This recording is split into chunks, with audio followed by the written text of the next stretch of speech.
Once upon a time, a unicorn brought magic and wonder to the world, but in the death of a unicorn, it brought chaos and destruction!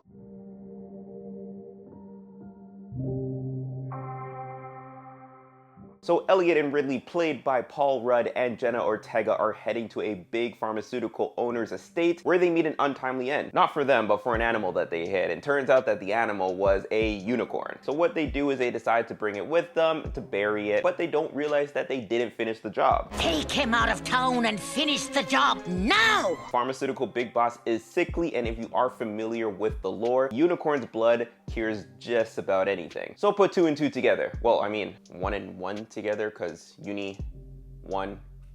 Anyways, this took a classic A24 turn and got really weird and really gory in the third act, and it was nothing short of a fun time. In fact, it reminded me of Jurassic Park. I feel one thing this film was missing was having footsteps cause ripples in a glass of water. But aside from that, I will say that Will Poulter was a star in this film. Being the rich kid with no care in the world, it seemed like he was just there for a good time, and it carried through. Jenna Ortega was cool in her own right with her typical sarcastic manner, which fit perfectly for her character. I will say though that Paul Rudd was slightly a lackluster for me. I thought him and Jenna would have been a dynamic father-daughter duo for a sarcastic flair, and maybe it was because his character was a little bit more serious, trying to survive in this corporate realm to provide for his daughter, but I was hoping for more from him. The CGI for the unicorn wasn't the greatest, but sometimes you have to look past that to embrace the film for what it was. And what Death of a Unicorn was a beautiful allegory for the spiritual journey and returning back to the beginning after the passing in this life, as well as the corporate greed in hoarding medicinal benefits and exploiting the resources.